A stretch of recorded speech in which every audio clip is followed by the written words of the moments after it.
I am terrible at giving gifts. Normally, I wait until the last minute, then end up picking up something that is forgettable.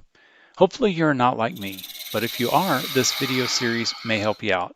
Let's take your wood turning skills and talent to create handmade, personal gifts that your friends and family can cherish for years to come. Today's project is a salt shaker and pepper mill. These are fantastic gifts for your family and friends, especially the aspiring chefs in your life. There are a lot of ways you can customize this salt shaker and pepper mill with different wood species or adding colors. There are a lot of steps to cover, so let's get started. To start our salt shaker and pepper mill, we have two different blanks that we want to start with. You'll likely start with it at least 2.5 inches square, one blank that's 4 inches long, and one blank that's 2 inches long. My blanks were a little oddly shaped, so I went ahead and brought them down to cylinders so they'd fit in the chuck jaws. So we're going to start out with the 4-inch blank, which is going to be our base. So we're just going to get it mounted here in our chuck jaws and get ready for drilling. Now I've got a Forstner bit here that's 1.5 inches in diameter, and we're going to drill a hole in one end that's 3/8 of an inch deep.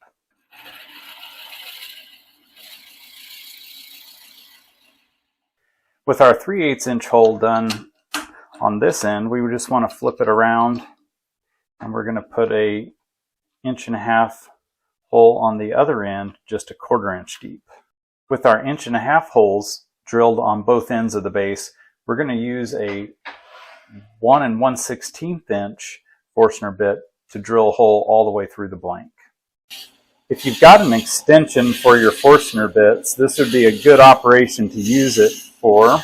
I don't have one, so we'll end up flipping the piece end to end and drilling from both ends. With our hole drilled all the way through the base, it's time to work on the top. We're going to start with an 1.5 inch hole about 1/4 inch deep, just like on this end, and then we'll drill 1 1/16 inch all the way through this blank also.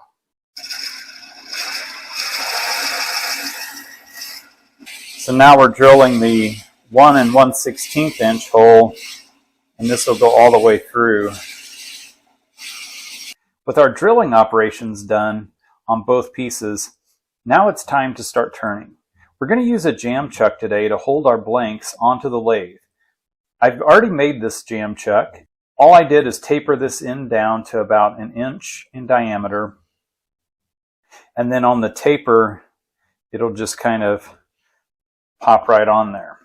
On the tailstock end, I've got another jam chuck that I use a lot with making spheres, and we're just going to use it down here to keep pressure on everything.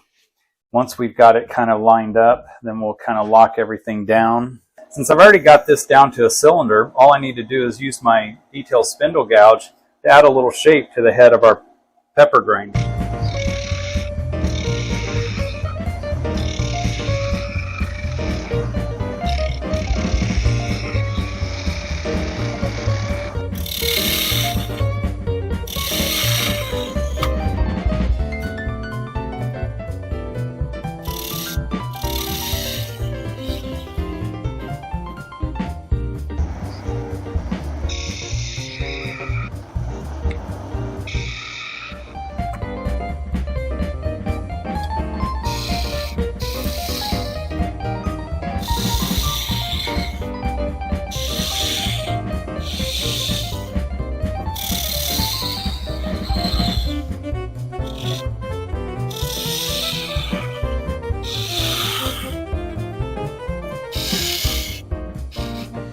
Then once you're happy with the shape, you can start sanding to get this piece ready for finishing.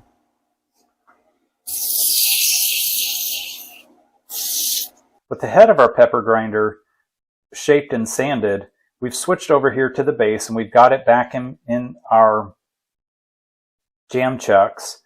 This is going to be the bottom. This will be the very bottom where the grinder is. So we'll add some shape here, a couple beads, and then we're going to taper up to the top where the head will be.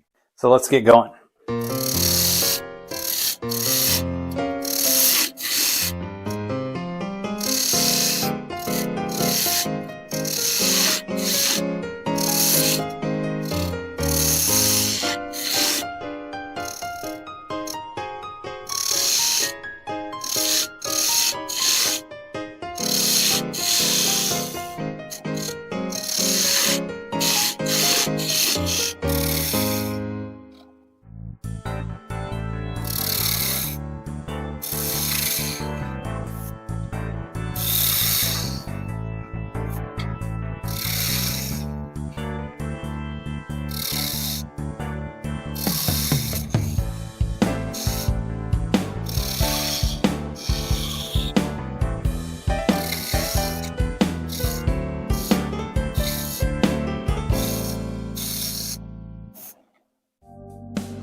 With our sanding done, it's time to add a little finish. I'm going to use shellac on this piece today.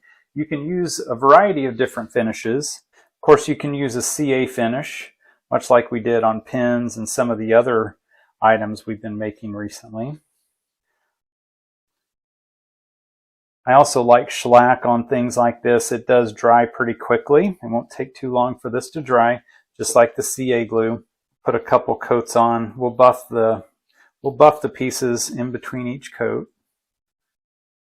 Just let that dry for a few minutes and we'll come back and add a second coat. So the shellac's dry on our pepper mill parts. So we're just going to take an Abralon pad, just kind of buff them off just a little bit. Now all that's left is to start assembling our grinder mill and salt shaker. So I've got the grinder shaft here in my hands, and we're going to start with the grinder itself.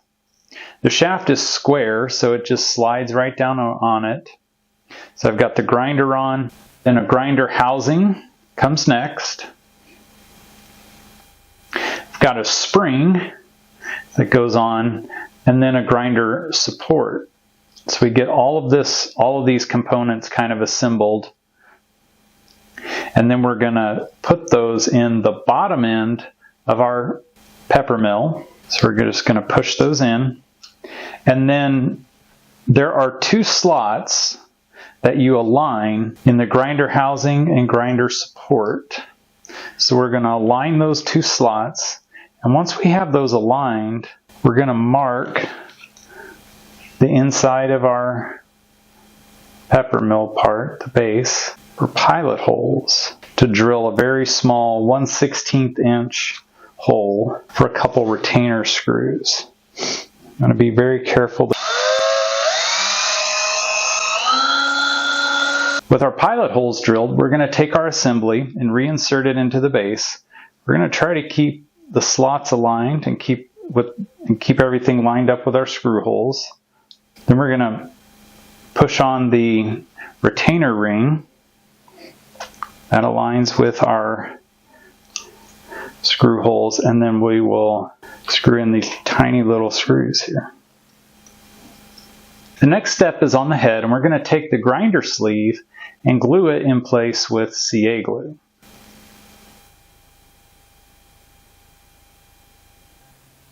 I'm going to hit the top with a little accelerator. That'll get it locked in place pretty quickly. With the glue dry on our grinder sleeve, now it's just time to assemble everything. We're just going to align the shaft with the sleeve, kind of push it into place. We're going to take the salt shaker cap and just kind of press it on here on the end. And then we're going to take our adjustment nut that kind of finishes off the assembly. Once we've got it all assembled, all you've got to do is get your salt and pepper inside. To do that, we're just going to remove our adjusting nut and our salt cap. We'll put salt in the top, put peppercorns here in the bottom. To get it all back together, we just reassemble it, pop the cap back in, and then tighten up the adjusting nut. And just like that, you're done. Make sure you subscribe to the channel and turn on notifications so you'll know when our next video comes out.